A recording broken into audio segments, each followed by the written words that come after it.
We start with breaking news out of the AFL with CEO Andrew Dillon announcing the punishments handed down to the Giants after their controversial Wacky Wednesday party. Let's hear from Andrew Dillon now. Thanks everyone for coming at short notice. Appreciate the tight turnaround. Today gives me no pleasure standing here. I'm here to announce that the AFL is sanctioning a number of GWS Giants AFL players for breaching AFL Rule 2.3A relating to conduct unbecoming. These sanctions, which I'll go through in a minute, have been determined after an AFL and GWS Giants investigation into a complaint made to the AFL Integrity Portal that detailed the alleged behaviour of a number of players at their post-season's player function on September 18. The complaint was received the day after the event on 19 September. As part of the investigation, the AFL Integrity Unit interviewed players and GWS football department staff. The investigation found the club hired a venue for the day as part of the team's end-of-season function, and players separately organised a theme of controversial couples. As part of this theme, players dressed up in theme pairs and many performed skits connected to their costumes. In the view of the AFL and the GWS Giants, some of the skits were completely unacceptable and totally at odds with the club's values and the code's values. The AFL investigation confirmed the following breaches by players of AFL Rule 2.3A. Player Josh Fahey dressed as a former NRL player and Jake Riccardi as a taxi driver. In the course of the skit, Fahey simulated inappropriate acts on a sex doll. Riccardi was not involved in that part of the skit. Toby McMullen and Cooper Hamilton simulated the September 11 terrorist attack on the World Trade Centre in costume related to that event. Harvey Thomas dressed as a particular professional sportsman and Joe Fonte as a girl, acting inappropriately during their skit. Connor Iden and Lachie Whitfield enacted a scene from the movie Django Unchained, characterising slavery. Additionally, GWS senior leaders Toby Green as captain, Tom Green, Sam Taylor, Harry Perriman and Lockie Keefe as senior players all in attendance failed to display appropriate levels of leadership reasonably expected of each of them in failing to step in to stop the acts continuing.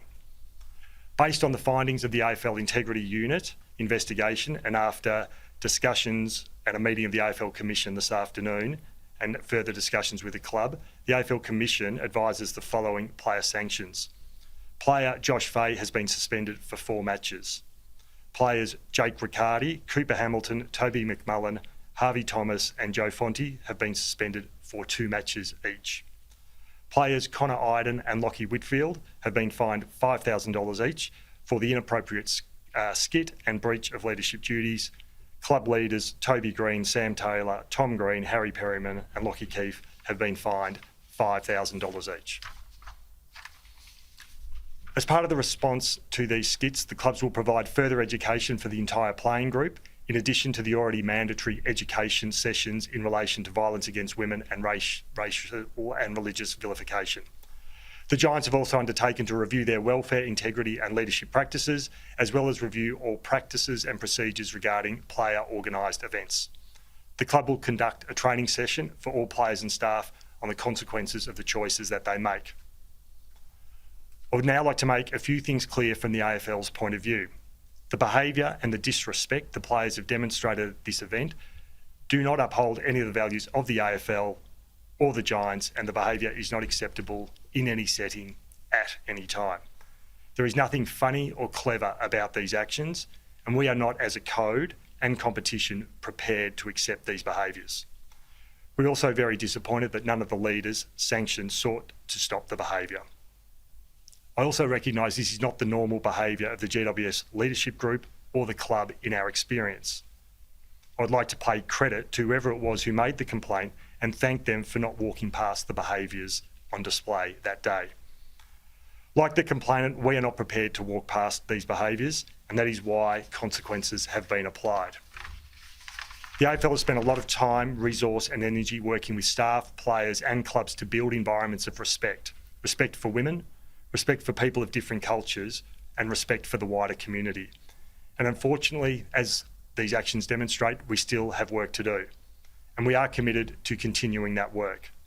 For the most part, our clubs and our players do the right thing and can come together to celebrate or commiserate without the type of behaviour demonstrated here. What transpired at the function is not acceptable. Not to the other men, women, or anyone who is part of the club, not for all the people in our industry, and not for the wider public. And the sanctions that have been applied demonstrate that. I want to apologise to the wider community and to everyone who shares our disappointment at this behaviour.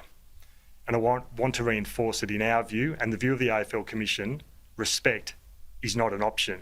It is a non-negotiable, and we will continue to work until everyone in our game understands that. I'm happy to take questions, but please understand I have no intention into going into further detail in relation to the acts. Thank you. Before your questions, we need to fix the mic. You're right. Oh, Do you want to fix it before you yeah, questions? sorry. Just Oh, fix this. knock that down, mate.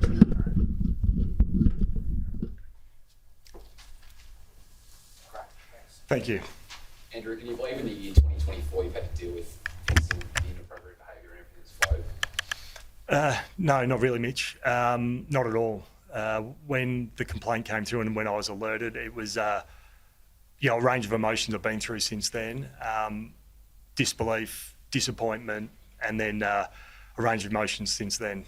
As I said earlier, our clubs celebrate and commiserate their end of their seasons, and they do it in good spirit most of the time. And it's some terrible choices that were made, a couple of Mondays or a couple of Wednesdays back.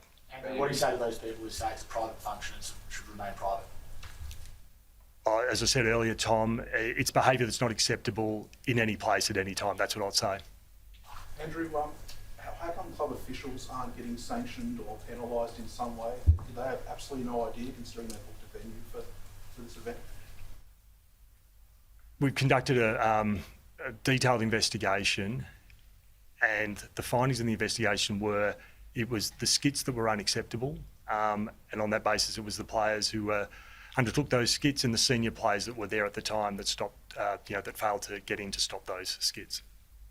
How important was the CCTV vision as part of the investigation? We've had complete cooperation from the players.